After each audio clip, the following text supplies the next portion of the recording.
오늘은 삼국지 8번째 시간이에요. 지난 시간은 헌제를 맞이하고 중원에서 세력을 갖춘 조조에게 콩고물을 얻어먹으러 온 유비 이야기로 마무리를 했었습니다. 유비가 서주를 얻었던 시점으로 다시 돌아가 봅시다.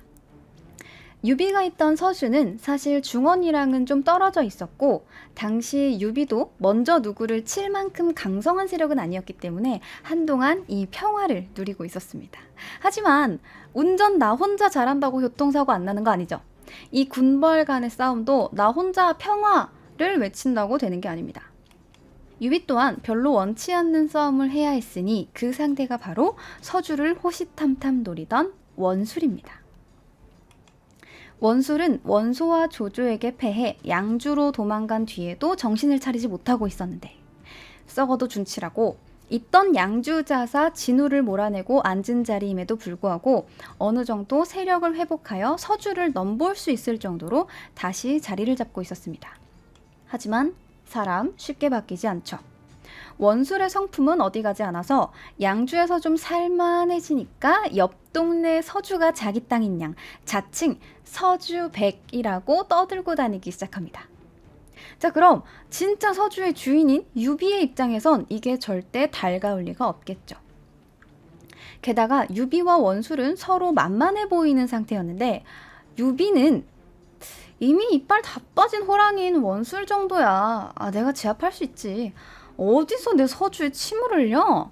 라고 생각하고 있었고, 원술은 어디 근본도 없는 놈이 서주를 꿀꺽했네? 운 좋은 놈. 저거 조조 밑에서 잡일이나 하고 있던 놈인데, 참, 동탁도 나한테 설설 끼는 사람이야? 내가 누군지 아니? 라고 생각하고 있었던 거예요. 당연히 이 둘의 싸움은 벌어질 수밖에 없었던 겁니다. 그렇게 원술과 유비의 싸움이 시작되려는 무렵, 유비에게 손님이 한 명 찾아오는데, 그가 누구냐면 일개 주부였던 자신을 아들처럼 아껴주었던 상관의 목을 베고 양아버지를 배신하였으며 조조가 독염을 치러 간 사이에 연주를 꿀꺽 해볼까 했던 그 뒤통수의 화신, 그 여포입니다. 여포는 장막과 손을 잡고 진궁의 말에 넘어가서 조조의 연주를 꿀꺽 해보려고 했으나 결국은 견성에서 버틴 순욱, 정욱에 의해 조조의 연주 재진입을 막을 수 없었고 결국엔 도망가게 됐었는데요. 이미 여러 곳을 돌고 돌다가 연주의 장막에게 온 터라 더 이상 갈 곳이 없었던 여포는 신흥 군벌이었던 유비에게 가게 됩니다. 사실 유비 입장에서는 전적이 화려했던 여포를 받아들이는 게 그닥 고깝지 않았죠. 상관의 목을 베고 양아버지를 배신해서 죽여버리고, 심지어 유비의 부하인 진군이 이미 옛날 옛적에 서주로 오기도 전에 유비에게 충고하길, 동쪽으로 가면 반드시 원술과 부딪혀 싸우게 될 텐데 이때 뒤에서 여포가 습격한다면 설령 서주를 얻었더라도 실패할 것입니다 라고 할 만큼 여포의 행동은 이미 예견이 되어 있었던 거예요. 너무 눈에 보이는 거지. 하지만 또 이 와중에 여포가 오는 걸 막자니 2판 4판이다, 갈 데도 없는데 다 같이 죽자, 이러면서 공격해오면 어떡해요. 그러면은 수상하는 측인 유비가 지지 않겠지만 나름대로 피해가 아예 없을 순 없겠고, 이 피해를 입고 장기적으로 보면 원술과의 싸움에서 밀릴 수도 있잖아요. 때문에 진퇴양난의 기로에 놓인 유비는 못 먹어도 고다 라면서 여포를 받아들이기로 합니다. 설마 곤궁한 건 여포고 나는 이렇게나 비옥한 서주를 가진 상태인데 이 땅을 기반으로 해서 여포를 잘 꼬셔보면 어떻게 일이 잘 풀리지 않을까? 이만큼이라도 어떻게 잘 되지 않을까?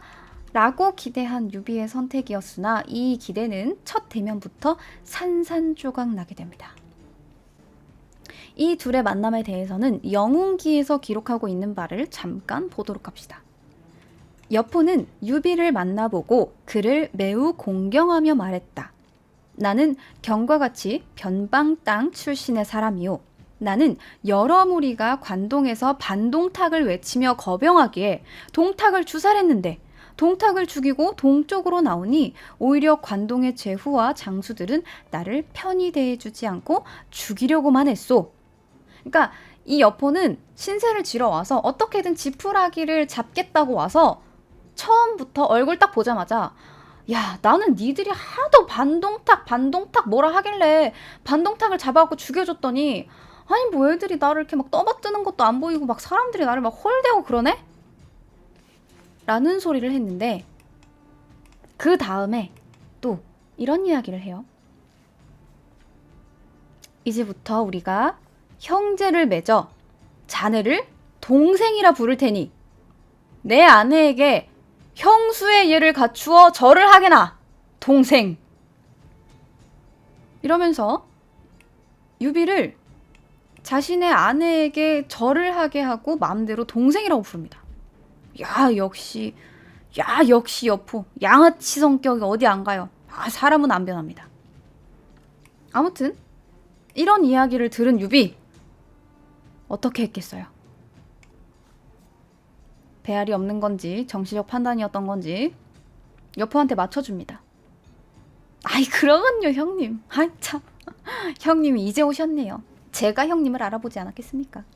들어오시죠. 이러면서 이 여포를 소패에 머물 수 있도록 해줍니다.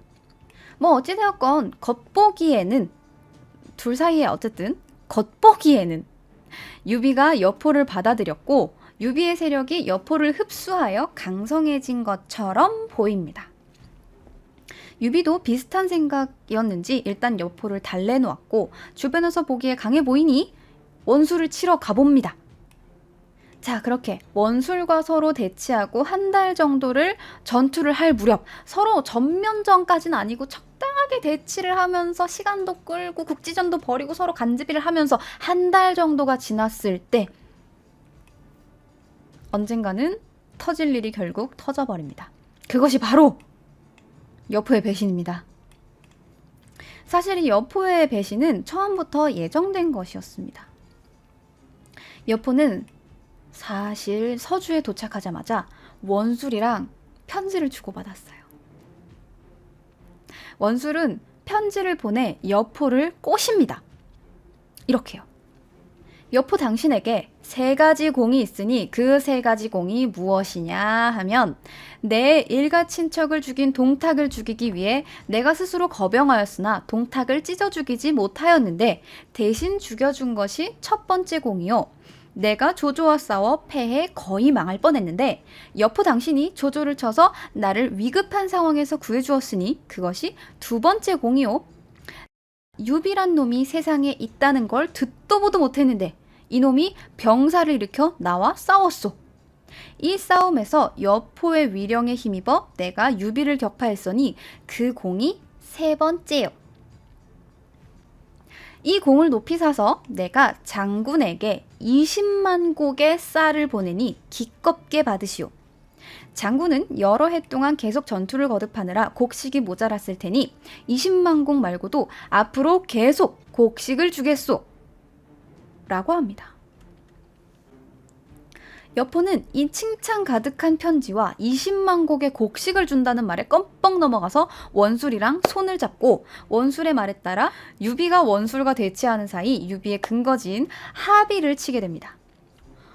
잠깐 지난 이야기를 돌아보면 조조는 장막 여포가 뒤통수를 쳤을 때 견성에 정옥이랑 순욱을 남겨서 위기를 모면하고 다시 연주를 찾을 수 있었잖아요. 자, 그러면 유비가 이번에는 하비에 아무도 안 남겨뒀을까요? 근거지라면 유비 본인의 가족들이나 주요한 시설들이 다 하비에 있었을 텐데 중요한 장수를 남겨서 그 근거지를 지키지 않았을까요? 대비를 했겠죠. 자, 당연하죠. 이때 하비에 남아서 성을 지키던 장수는 유비가 아주 신뢰하던 아주 친한 사람이었는데요. 그가 바로 장비입니다. 하비성에서는 장비가 남아서 성을 지키고 있었는데 이 장비는 함께 하비를 지키던 도겸의 옛 장수 조표랑 사이가 틀어져서 조표를 죽이려고 했어요. 조표는 도겸이 서주를 다스릴 때부터 있던 도겸의 옛 장수로 서주에서 오랜 기간을 지낸 장수였는데요. 유비가 낼름 서주를 삼키고 유비 세력이 서주의 주요 요직을 차지하는 것이 안이 꼬았나 봅니다. 굴러온 돌이 박힌 돌 빼는 게 마음에 안 들었나 봐요. 이렇게 마음에 안 들고 안이 꼽던 중 안 그래도 마음에 안 들던 유비 측 주요 세력이었던 장비와 함께 합의를 지키게 되었고, 원래도 사이가 안 좋았던 상태에서 장비가 자신을 죽이려고 들자 장비에 반대해서 나름의 무리를 구축해 여포를 끌어들이게 된 겁니다. 여포에게 찾아간 조표의 전령은 여포에게 거짓으로 이야기를 꾸며서 여포를 꼬십니다. 장비가 합의성에서 조표와 서로 다투어 익덕이 조표를 죽이니 성중에 대란이 일어 서로 믿지 못합니다. 단양병, 그러니까 조표 세력 1000명이 서쪽 백문성 안에 주둔하고 있었는데 여포 장군께서 서주에 있다는 말을 듣고 모두 펄쩍 뛰며 다시 살아난 듯 기뻐하고 있습니다. 장군의 군사들이 서문으로 오시면 단양군들이 성문을 열어 장군을 맞이할 것입니다. 즉, 합의성을 쳐들어와 주세요 라면서 여포를 꼬신 거예요. 여포는 원술도 군량을 주겠다면서 꼬시고 조표도 합의로 오면 성문을 열어주겠다라고 꼬시니까 안 넘어갈 이유가 없습니다. 유비가 원술과 싸우느라 병력이 다 빠진 합의성을 낼름 집어삼킨 거죠. 유비는 원술과 잘 싸우다가 갑자기 뒤통수가 터졌다는 이야기를 듣고 원술과의 싸움을 잠시 미루고 갈 곳 없는 군사를 물려 광릉 지역에 잠시 머무르면서 부하장군 미축의 도움을 받아 다시 원술과 싸워보았으나 패했고 결국 길어지는 겨울을 견디지 못하고 다시 여포가 있는 서주로 돌아가게 됩니다. 근데 이미 여포는 한번 유비 뒤통수를 쳤잖아요. 받아주겠어요? 여포는 자신이 쫓아낸 유비를 다시 받아주면서 소패에 머무르게 해줍니다. 응?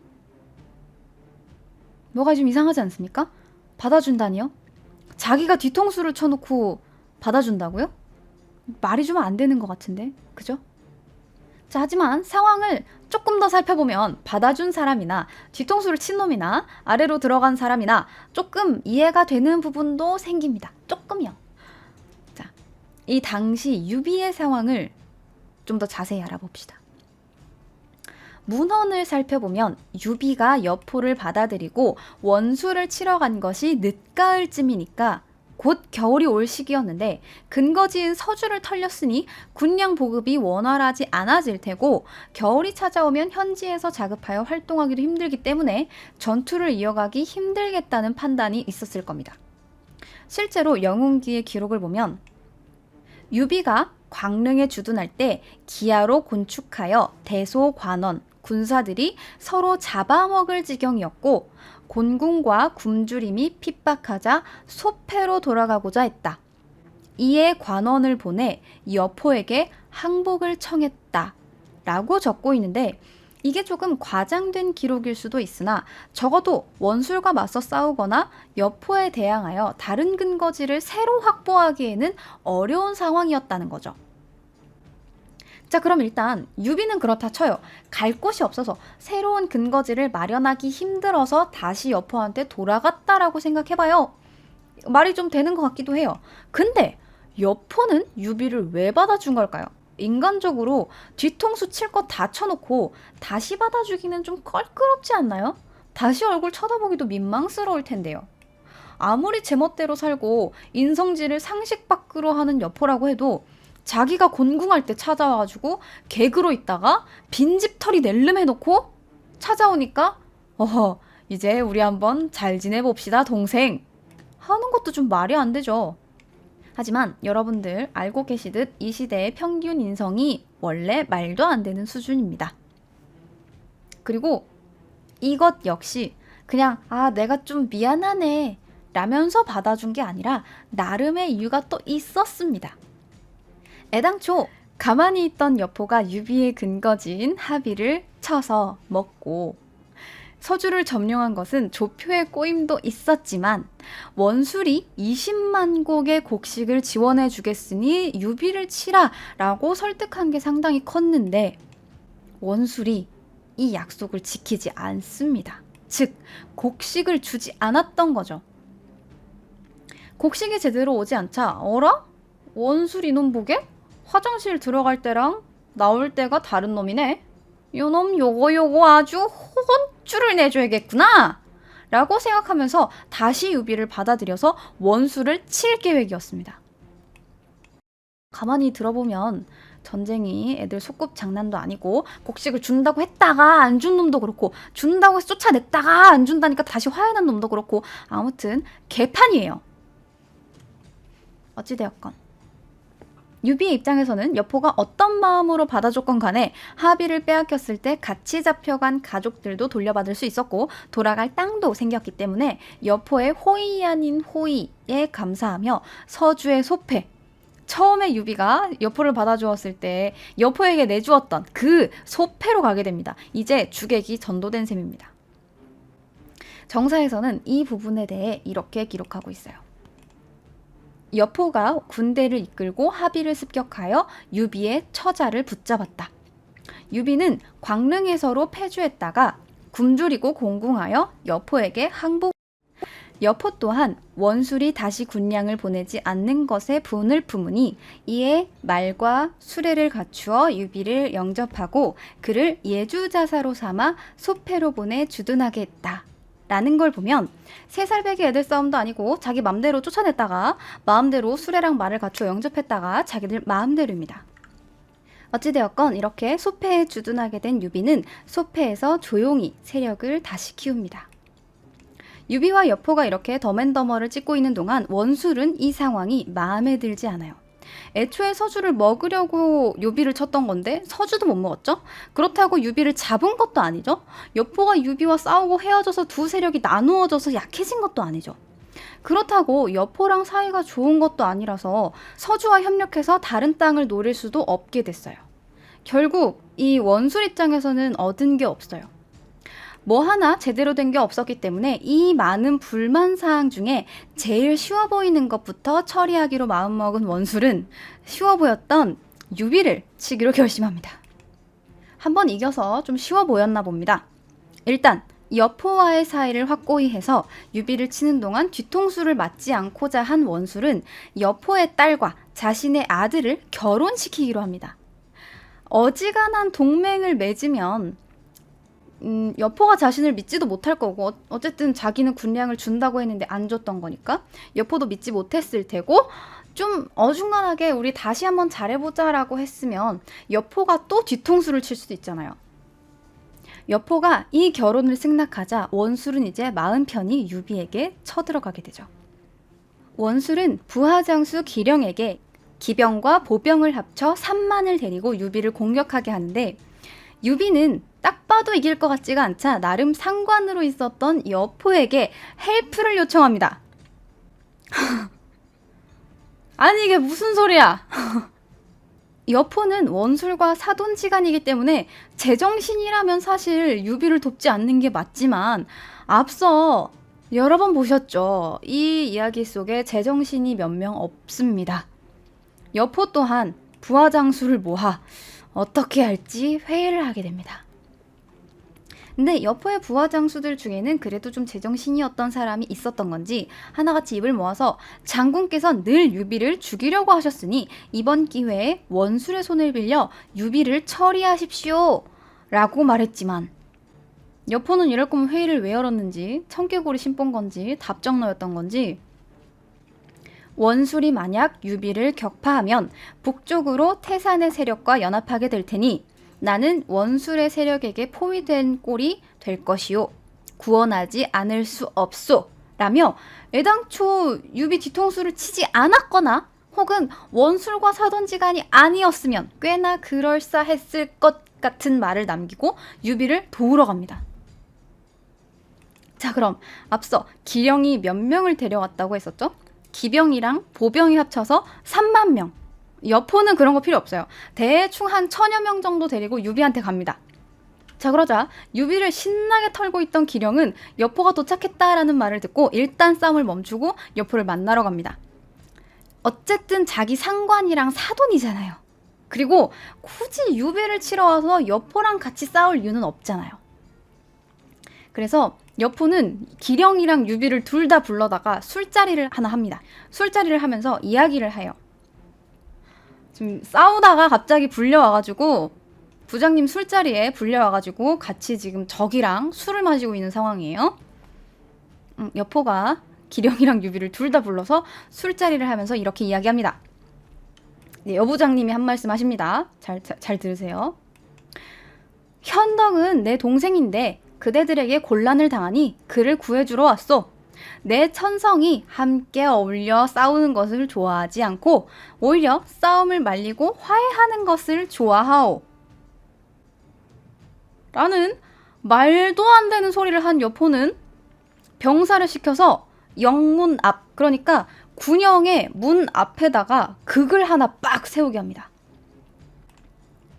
사실 내가 뒤통수를 치는 걸 좋아하오. 그러면 아 그러시구나 그랬을 텐데 갑자기 싸우는 걸 좋아하지 않소. 나는 화해시키는 것을 좋아하오. 이러는 거야. 아니 뭔 소리야. 그래서 극을 하나 딱 세워요. 극이 뭐냐면 극은 이렇게 생긴 창이에요. 자, 극은 이렇게 가지 양쪽에 월화 이렇게 옆에 이렇게 달린 창이라고 생각하시면 돼요. 아무튼 이 극을 딱 하고 세워두고 그 잘 하신다는 화해를 시킨다는 게 그대들은 내가 극의 소지 그러니까 이 작은 가지 월화를 쏘는 것을 보시오. 적중하면 각자 군대를 물리고 적중하지 않으면 남아서 결투를 하시오. 라고 합니다. 여포는 이게 자신이 있었던 건지 아니면 화해시킬 건수가 없어서 일단 막 던져본 건지는 모르겠지만 화살 한 발을 딱 쏘아서 정확하게 이 극의 가지에 맞춥니다. 그리고 기령의 무리는 놀라며 군대를 물려서 돌아갑니다. 무슨 소리야? 얜 또 뭐야? 얜 또 왜 가? 어디가? 싸우다 말고 어디가? 다들 진짜 제정신은 아닌 것 같아. 자, 이제 원수놈인지 아닌지 알 수 없는 이 여포놈의 도움으로 위기에서 벗어난 유비는 소패에서 잘 지냈을까요? 그럴 리가 없죠. 유비는 위기를 넘기고 소패에서 꾸준히 세력을 모았는데 또 뭐가 마음에 안 들었던 건지 이럴 거면 구해주지를 말든지 병력이 좀 쌓이나 했는데 여포가 또 소패에 쳐들어옵니다. 당연히 유비는 이를 막을 만한 여유가 없었고 여포를 피해서 갈 곳을 찾다가 조조에게 가게 됩니다. 자, 이제서야 지난 이야기에서 갑자기 찾아온 손님 유비가 왜 조조에게 왔는지 알게 되었습니다. 자, 이번에는 좀 제정신이 아닌 놈들끼리 싸우는 걸 듣고 있자니 멘탈이 나가는 느낌이죠. 하지만 걱정 마세요. 다음 화부터는 이제 여포를 잡으러 가는 조조의 이야기를 하도록 하겠습니다. 이렇게 오늘 이야기 여기까지 하도록 하겠습니다.